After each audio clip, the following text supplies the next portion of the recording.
nosso Senhor Jesus. Louvado seja o Senhor. Amém, amados irmãos. Estamos aqui para compartilhar mais uma mensagem e sobre o tema a respeito dos ministros da nova aliança. Louvado o Senhor que a cada dia tem nos mostrado como servir a Ele, como cumprir o seu plano. Hoje nós estamos na mensagem número 6, cujo tema é a carta e os ministros da nova aliança. É um tema muito profundo, assim como nós vimos na semana passada a respeito do bom perfume de Cristo. Hoje nós vamos dar uma sequência, falando agora de como o Senhor escreve dentro de nós as suas palavras, para que nós possamos desta forma cumprir a sua vontade, cumprir o seu plano. Afinal de contas, todos nós somos membros do corpo de Cristo e, como tais membros, precisamos funcionar e cumprir a missão que o Senhor tem nos encarregado, o encargo que Ele tem nos dado para que possamos atingir a medida da estatura da plenitude de Cristo. Louvado seja o Senhor. Nós vimos na semana passada que o ministro da nova aliança, ele exala a fragrância do bom perfume de Cristo. Este bom perfume é uma das metáforas que Paulo usa na segunda carta aos Coríntios. E nós devemos lembrar, provavelmente Paulo se inspirou no cortejo triunfal dos generais romanos, quando eles chegavam da batalha, das guerras, e traziam os prisioneiros, aquelas pessoas que eram capturadas, e a partir daí passariam a servir ao Império Romano. Então eles foram capturados, eles tornaram-se cativos daquele general. Da mesma forma, irmãos, o Senhor nos capturou, graças a Deus. O Senhor tornou-nos seus cativos, cativos em amor, por meio da tua obra. Ele redimiu a cada um de nós e desta forma nos tornou membros do teu corpo e também está nos tornando ministros da sua nova aliança. O que é que acontecia naquele triunfo, vitorioso dos generais? O general ele ia à frente e logo atrás dele vinham 2 ou 3 soldados que balançavam um recipiente que continha brasa e incenso. Então, aquele aroma ele impregnava o local por onde o cortejo passava e as pessoas ficavam ao lado, os cidadãos, para assistir à chegada do general, da sua tropa e também dos seus cativos, os prisioneiros. Eles eram mostrados ali como um troféu de guerra. Eles passariam a servir agora ao Império Romano, à sociedade romana. Pois bem, para quem estava sendo capturado ali, a notícia não era nada boa, eles se tornariam escravos. Portanto, era um aroma que significava algo ruim que aconteceria àquelas pessoas aprisionadas. Mas para os cidadãos romanos, que estavam assistindo o cortejo, portanto eram pessoas livres, e de algum modo seriam beneficiados do trabalho daqueles cativos, para eles era um aroma agradável. Pois bem, irmãos, nós vemos na segunda carta aos Coríntios, ali no capítulo 3, que nós exalamos o bom perfume de Cristo. E no finalzinho do versículo, fala para aqueles que são salvos, é cheiro de vida para a vida. Para os que estão condenados, cheiro de morte para a morte. Portanto, quando nós exalamos o bom perfume de Cristo, nós podemos causar essas duas sensações. Aquelas pessoas que estão condenadas, ao lembrarem-se que são pecaminosas, o seu espírito clamará pela salvação e elas sentirão que precisam ser salvas. Portanto, para elas, aquele aroma, o aroma que nós exalamos, que na verdade é o aroma de Cristo, ele significa que essas pessoas estão condenadas, mas que precisam de Cristo. Mas para nós que somos salvos, para os irmãos, quando nós compartilhamos, quando nós oramos, quando nós invocamos o nome do Senhor, nós exalamos o bom perfume de Cristo. Louvado seja Deus. Graças a Deus. Irmãos, nós possamos exalar este bom perfume todo o tempo. E este bom perfume, ele é agradável a Deus, porque quando nós nos consagramos a Ele, nós nos pomos no altar. Ao nós nos dispormos sobre o altar, nós somos comparados àquela oferta queimada lá no Antigo Testamento, no tabernáculo, em que o cheiro da oferta queimada ele subia como aroma agradável a Deus.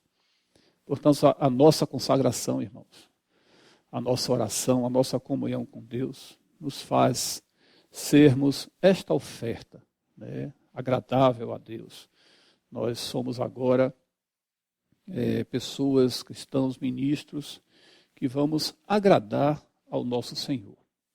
Portanto, é muito importante para o viver do ministro da Nova Aliança esta atitude de oração, essa atitude de comunhão com Deus, para que nós possamos exalar este bom perfume.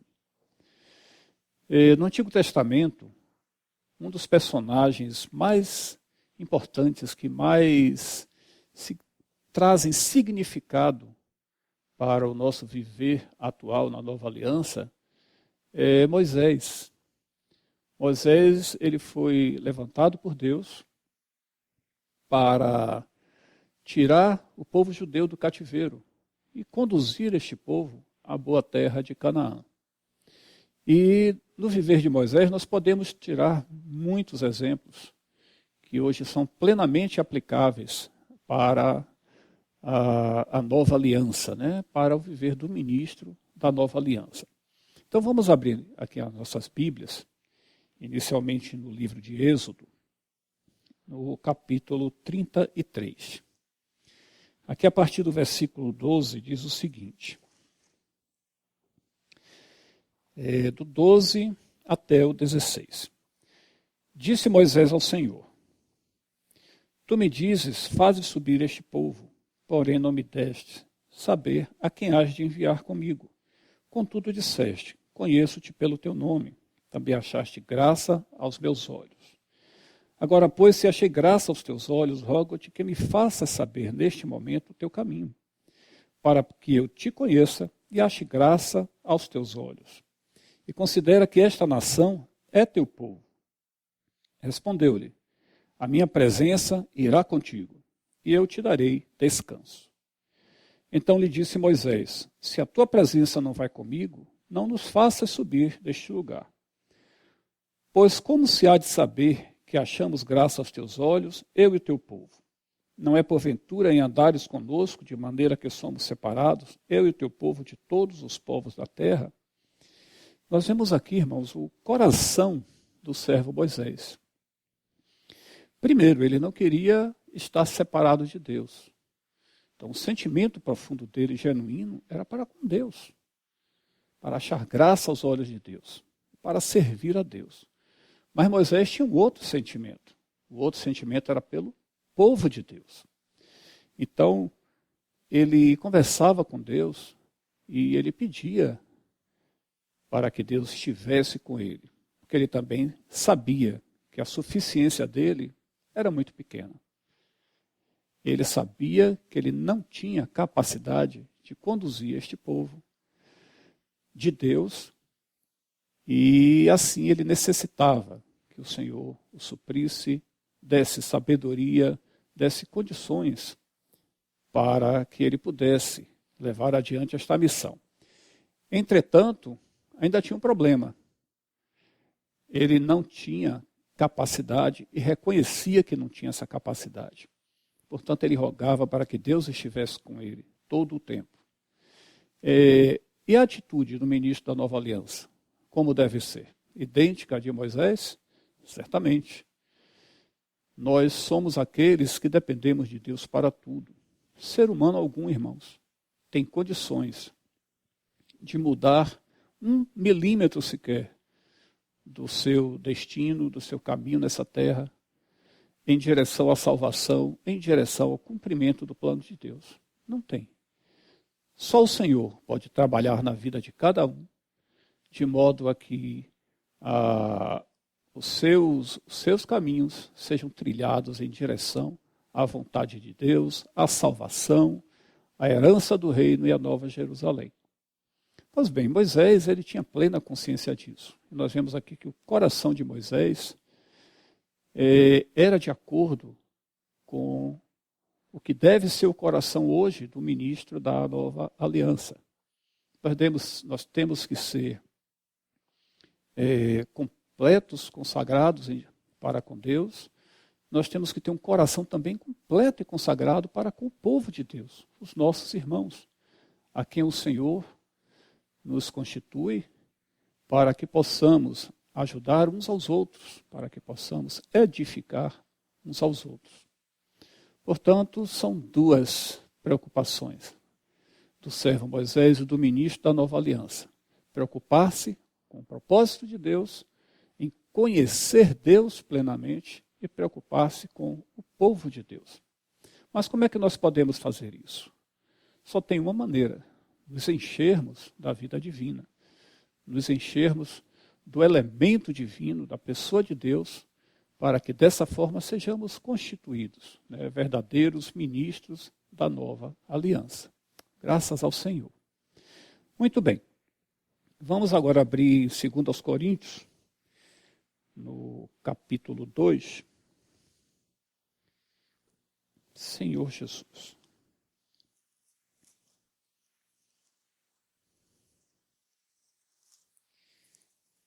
Segunda Epístola de Paulo aos Coríntios, capítulo 2, versículo 15.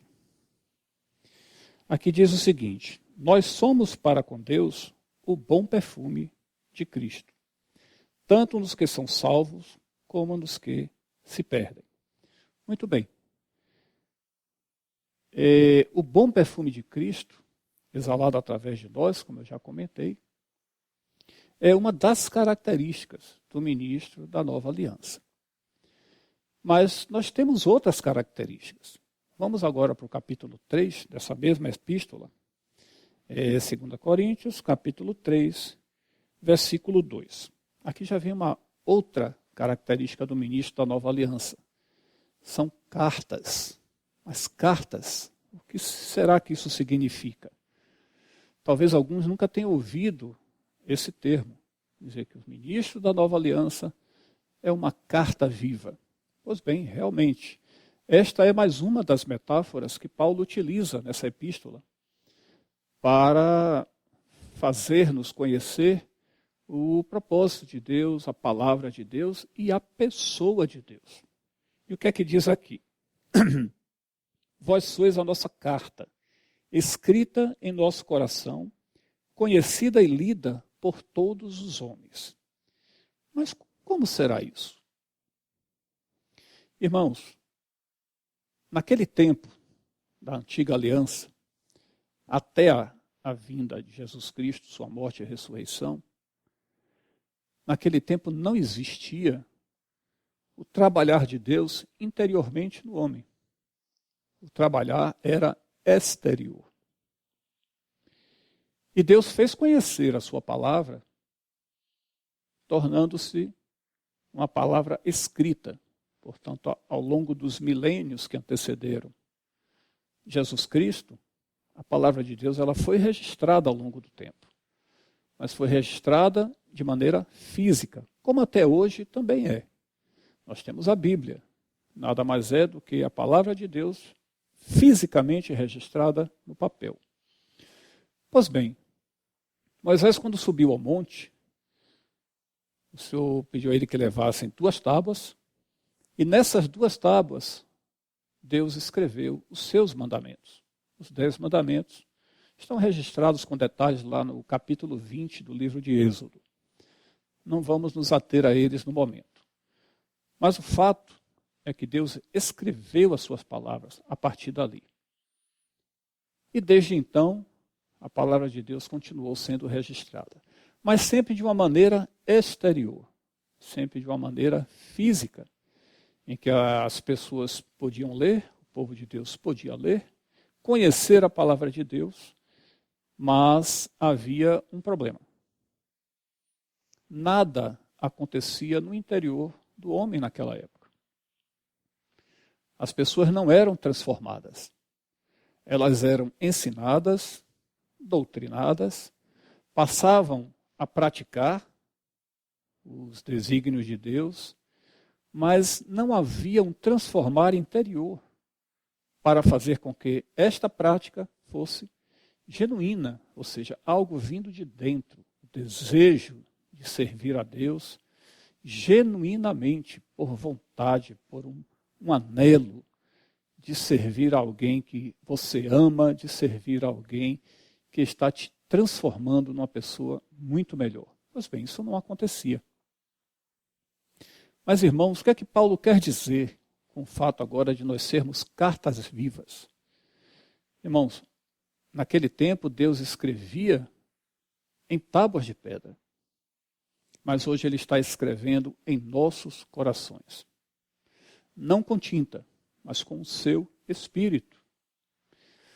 Nós vamos ver alguns versículos. Deus, Ele sabia que o coração do homem era duro, e o povo era de dura cerviz. E as suas palavras não eram escritas nesse coração, porque eram corações duros. Mas, irmãos, uma das grandes transformações ocorridas para a humanidade, sim, a maior delas, foi o fato de Deus agora poder entrar no homem. Isso só foi possível mediante a obra de Jesus Cristo.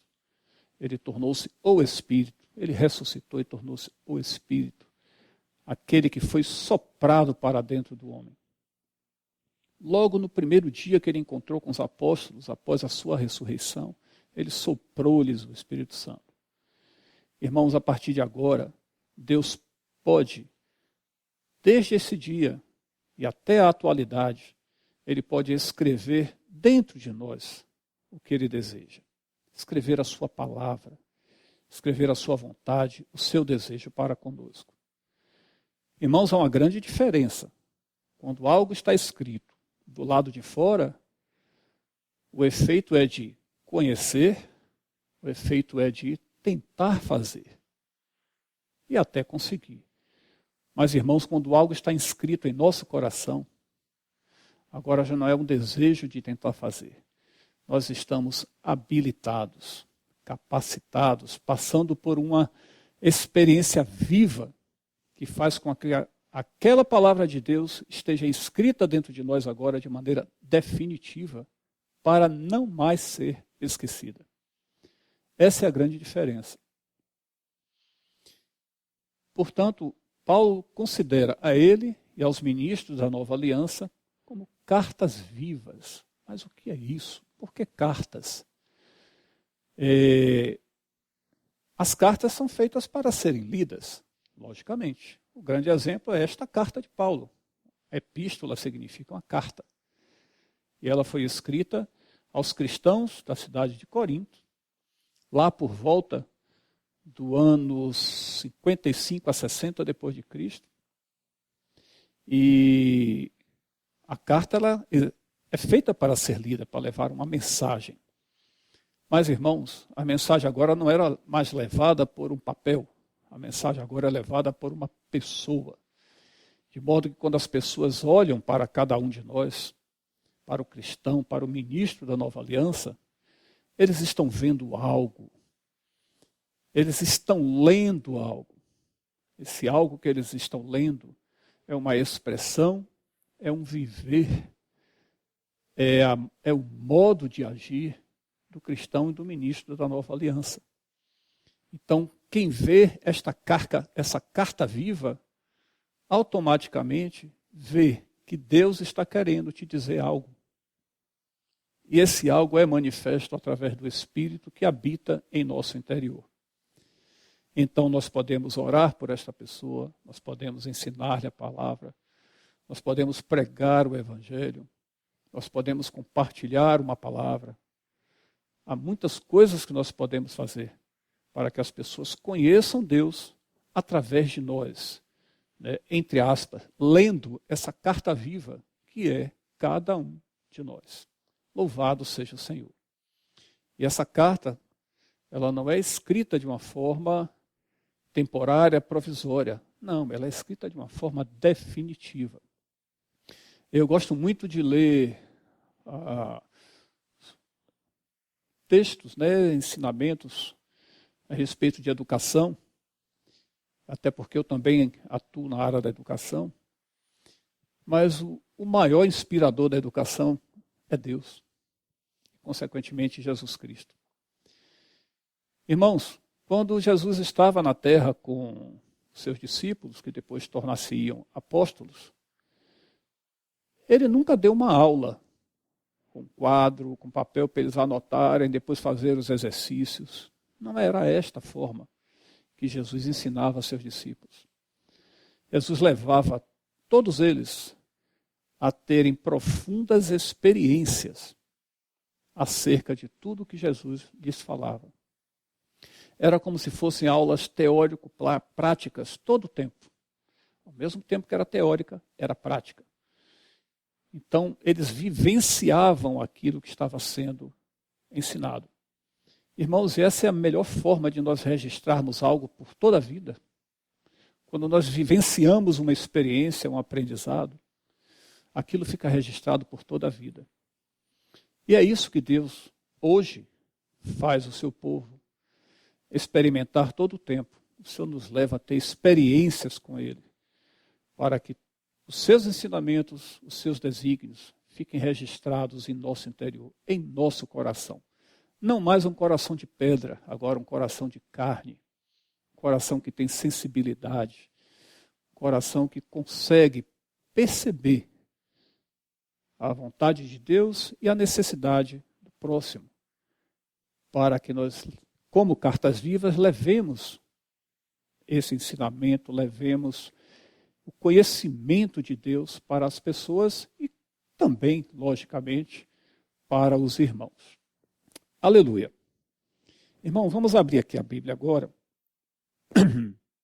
no livro de Ezequiel.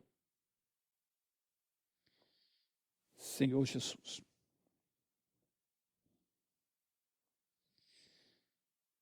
Vamos ver primeiro Ezequiel, capítulo 11.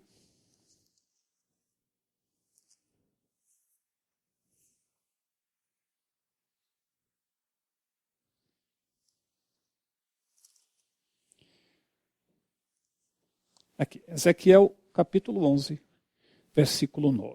O que é que diz aqui? Tirar-vos-ei do meio dela, e vos entregarei nas mãos de estrangeiros, e executarei juízos entre vós. Senhor Jesus. Irmãos, o Senhor aqui deseja tirar o seu povo do meio, de um meio corrupto, de um meio negativo, para que nós tenhamos condições de assimilar suas palavras. Nós podemos nos misturar com as impurezas. Então, esta é uma característica que também é atribuída ao ministro da Nova Aliança. Devemos evitar, né, todas as situações de impureza. Mas quando nós avançamos lá para o capítulo 36 de Ezequiel, nós já vamos ver uma outra palavra. 36, versículos 23 a 27.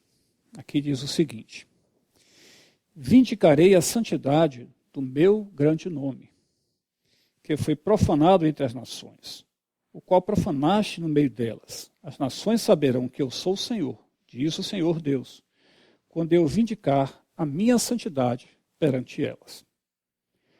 Tomar-vos-ei de entre as nações. Claro, o povo judeu estava misturado às nações, misturados à idolatria, misturados ao pecado. E o Senhor queria tirar o seu povo deste meio. E vos congregarei de todos os países e vos trarei para a vossa terra. Então aspergirei água pura sobre vós e ficareis purificados de todas as vossas imundícias, e de todos os vossos ídolos vos purificarei. Versículo 26. Dar-vos-ei coração novo, e porei dentro de vós espírito novo. Tirarei de vós o coração de pedra, e vos darei coração de carne. Porei dentro de vós o meu espírito, e farei que andeis nos meus estatutos, guardeis os meus juízos, e os observeis. Aleluia, irmãos. Então nós vemos aqui que o Senhor, ele já tinha um desejo de transformar o coração desse povo. De coração de pedra, ou seja, um coração duro, insensível, para um coração de carne, em que agora ele poderia trabalhar, habitar e escrever os seus desígnios, tirando completamente o seu povo das situações, né, de impureza, de idolatria e etc. Pois bem, irmãos, Deus executou esta obra. Isso foi mediante Jesus Cristo. Nós vemos que o trabalhar do Senhor hoje é interior. Naquele tempo, trabalhar era exterior. Portanto, aqui não era só uma promessa ao povo de Deus, mas também era uma profecia para aqueles que se tornariam no futuro ministros da nova aliança, que somos nós. Quando estabelecida esta nova aliança, que foi estabelecida não com sangue de burros, nem de cabras, nem de pombas, mas com o sangue do próprio Jesus Cristo. Ele estabeleceu esta nova aliança a partir do momento que ele foi à cruz e morreu e ressuscitou. Esse sim, um sangue eficaz para, de forma definitiva, eliminar o pecado. Ao passo que na antiga aliança o pecado era coberto, mas agora na nova aliança o pecado é eliminado, dando assim plenas condições para que cada cristão seja ministro da nova aliança, uma nova criatura, sem pecado, coberto pelo sangue de Jesus Cristo. Louvado seja o Senhor. Aqui no livro de Salmos, Senhor Jesus, Salmo 51, é um único versículo, mas ele é muito precioso. Senhor Jesus, Salmo 51, 10, diz assim: Cria em mim, ó Deus, um coração puro e renova dentro em mim um espírito inabalável. Aleluia. Ó Senhor, em todos nós, Senhor, possamos almejar, anelar esse coração novo, este espírito inabalável. O apóstolo Paulo, quando escreveu esta carta, carta essa que pode ser considerada uma autobiografia de uma pessoa no espírito. Ele tinha um espírito inabalável, um coração puro, voltado não só para o propósito de Deus, mas também para a edificação do povo de Deus. Então, o coração de Paulo, a exemplo de Moisés, era por Deus e era pelo povo de Deus. E esse também deve ser o nosso coração. Senhor Jesus.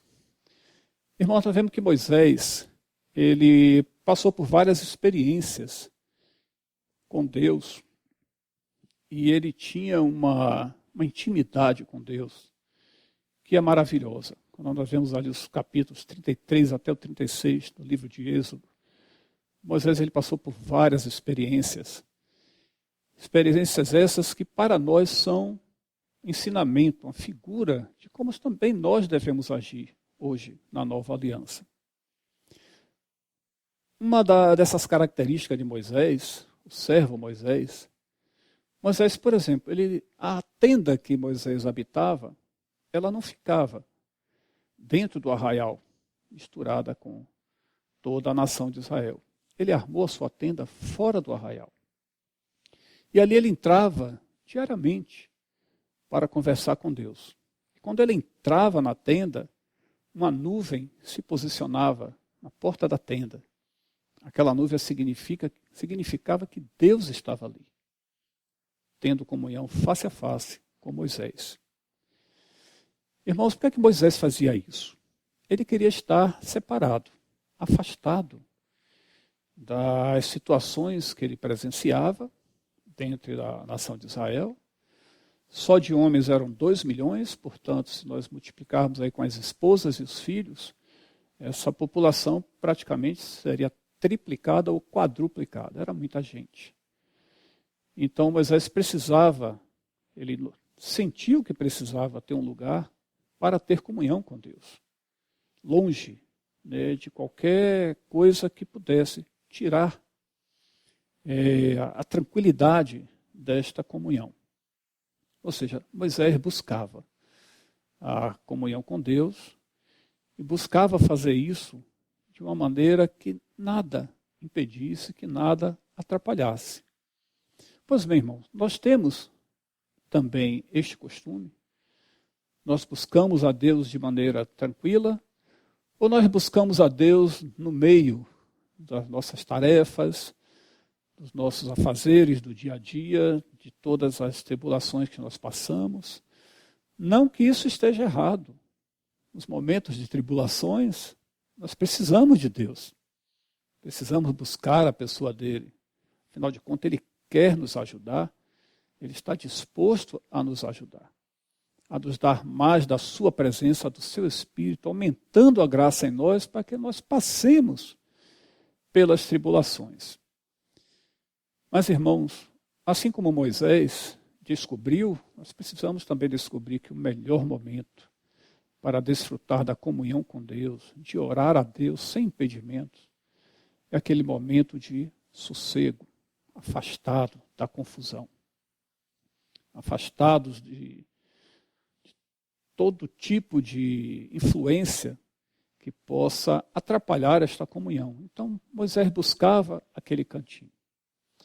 E nós temos hoje o nosso cantinho, nós temos hoje o nosso momento, diariamente, 2, 3 vezes por dia, em que nós nos recolhemos para buscar a presença de Deus, como fazia Moisés. Em nossa casa, as pessoas que vivem conosco, os cônjuges, filhos, eles sabem que quando nós nos recolhemos para determinado local da nossa casa, nós estamos indo buscar Deus.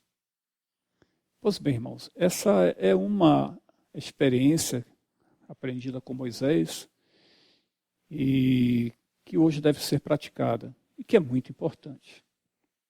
Nós temos que ter os nossos momentos em que buscamos a Deus com serenidade, mas buscar de uma forma profunda, estando face a face com Deus. Um bom ensinamento, certamente. Maravilhoso ensinamento, que nós podemos ver com as atitudes de Moisés. Moisés, toda dúvida que ele tinha, ele buscava a Deus para conversar. E Deus o tinha como uma pessoa muito próxima. Os demais sacerdotes, eles não podiam estar na presença de Deus como Moisés estava. Aliás, o sumo sacerdote, ele só podia entrar na presença de Deus de forma semelhante a Moisés uma vez por ano, no dia da festa, quando ele fazia a expiação dos pecados do povo. E era necessário um grande ritual até isso acontecer. O animal tinha que ser sacrificado, ele tinha que ter incenso na sua mão, tinha que aspergir o sangue para poder entrar no Santo dos Santos e ali poder ter comunhão com Deus. Mas Moisés tinha isso todo o tempo.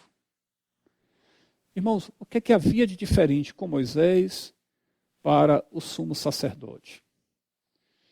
Irmãos, nós podemos ver algumas características, mas que não respondem inteiramente à nossa pergunta. Talvez a vontade de Deus é que somente Moisés tivesse essa prerrogativa. Mas, irmãos, Moisés tinha várias características que agradavam. Tanto é que Moisés diz que achou graça aos olhos de Deus. Ele tinha um coração genuíno por Deus. Ele almejava a presença de Deus. Irmãos, lá em Êxodos, vamos voltar ao livro de Êxodos. Êxodo capítulo 34. Nós vemos uma atitude de Moisés que foi surpreendente, digamos assim. Ó Senhor Jesus. Não, Êxodo 33. Aqui no versículo 21.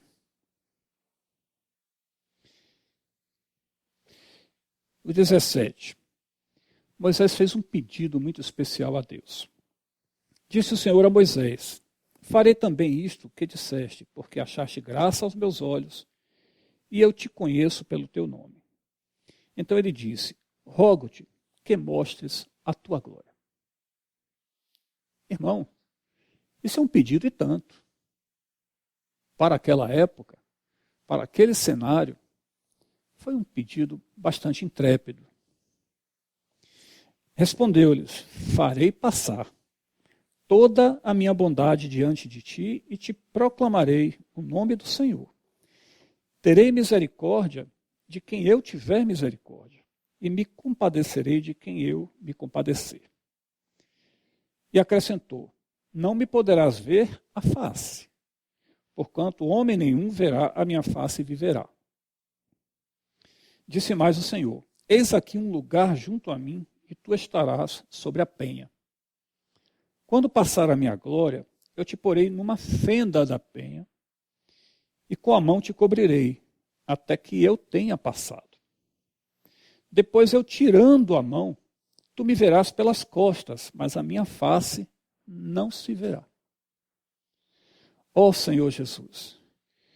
Irmãos, Moisés, ele tinha desejo de conhecer Deus profundamente.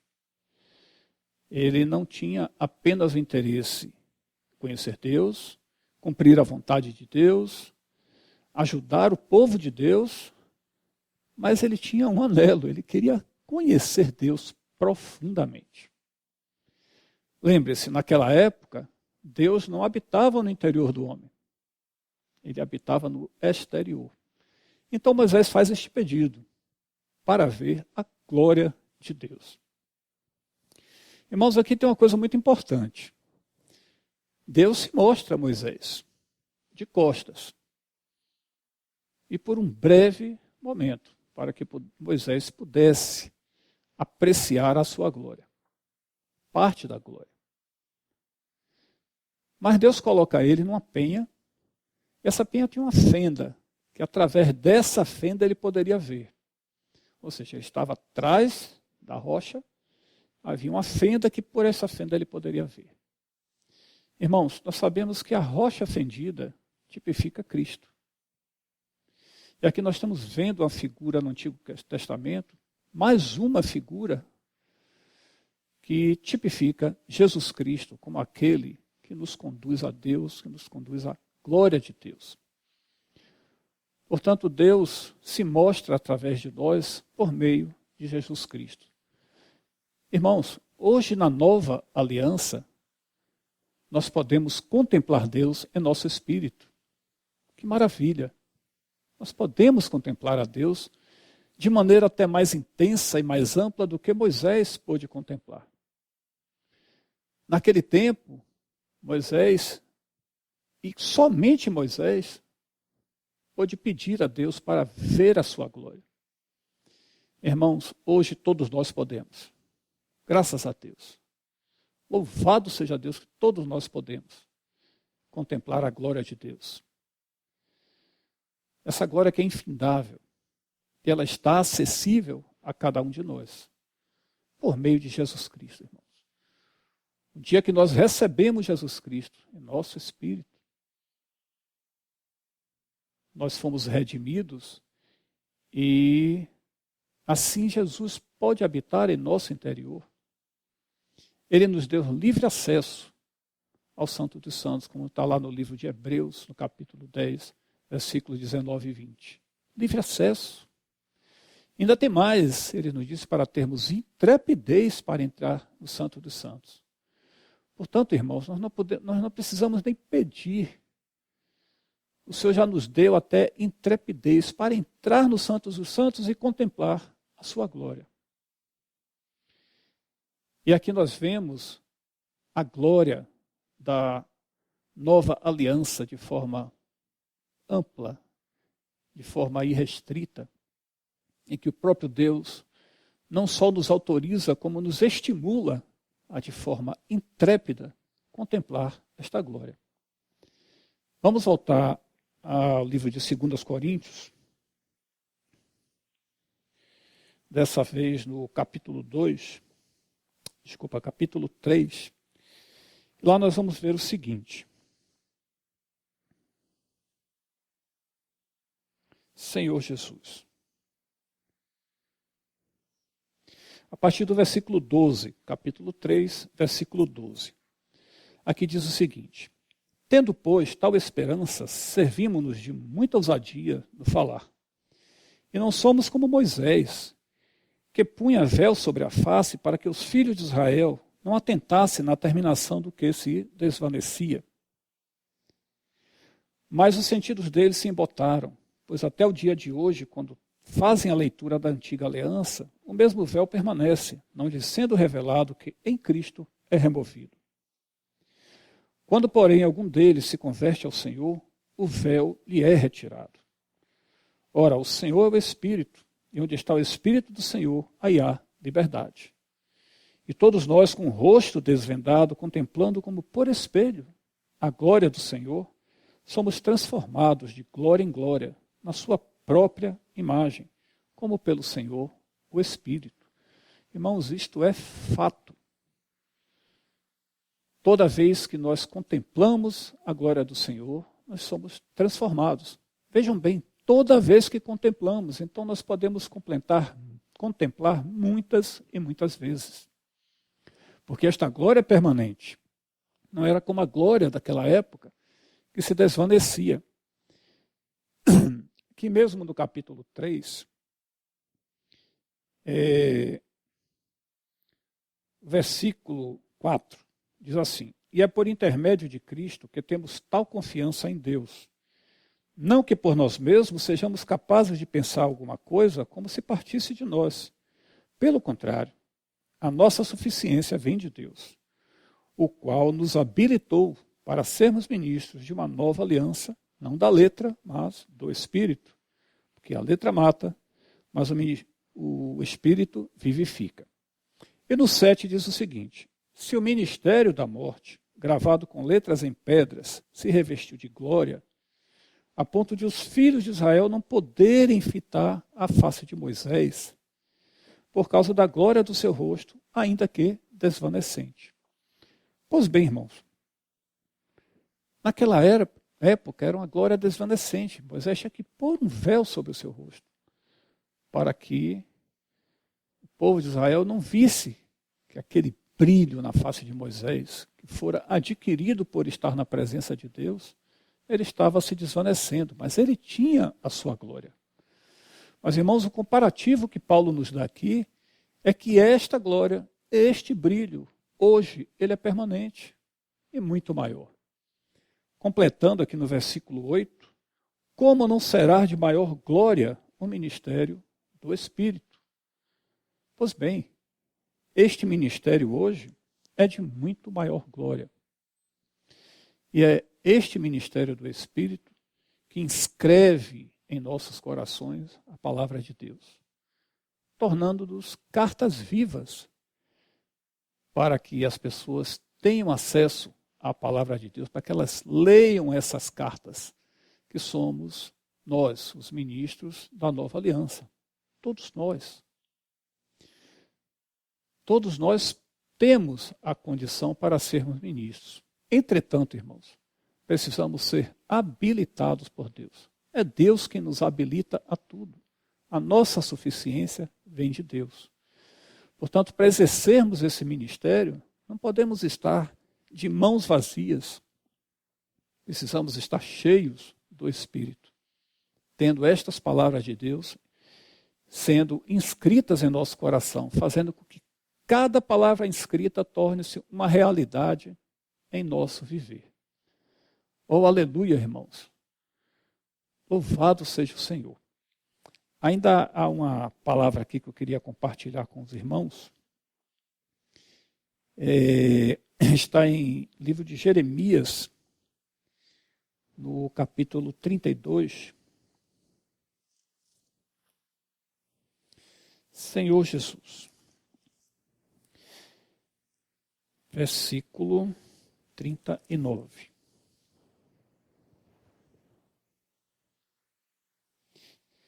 Aqui diz o seguinte: dar-lhes-ei um só coração e um só caminho, para que me temam todos os dias, para seu bem e bem de seus filhos. Irmãos, tudo começa pelo nosso coração. O Senhor quer nos abençoar através de um coração que ele possa trabalhar, que ele possa inscrever os seus mandamentos, escrever o seu desejo, o seu propósito. Senhor Jesus, que o Senhor possa, irmãos, a cada dia mais nos encher mais e mais com o seu Espírito, assim nos habilitando para sermos ministros de uma nova aliança. Ministros esses que precisam ter um coração sensível aos desígnios de Deus e precisam também ter sensibilidade, daí um coração com uma sensibilidade suficiente para conhecer a Deus. E um coração também voltado para a unidade, irmãos. A palavra nos diz que precisamos ter um só coração.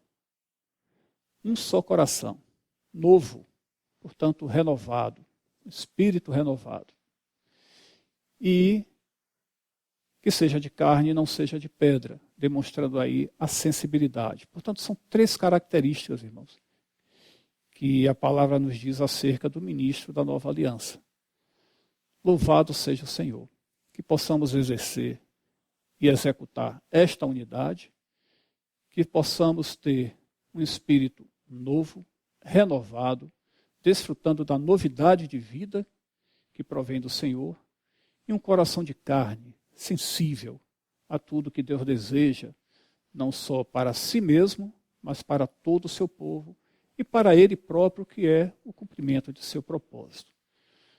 Irmãos, que possamos desfrutar a cada dia mais do Senhor, da sua presença, da sua graça, para que sejamos ministros fiéis aos desígnios de Deus. Que a graça e a paz do Senhor sejam com todos vós. Viva assim, quero ser Senhor, te expressar.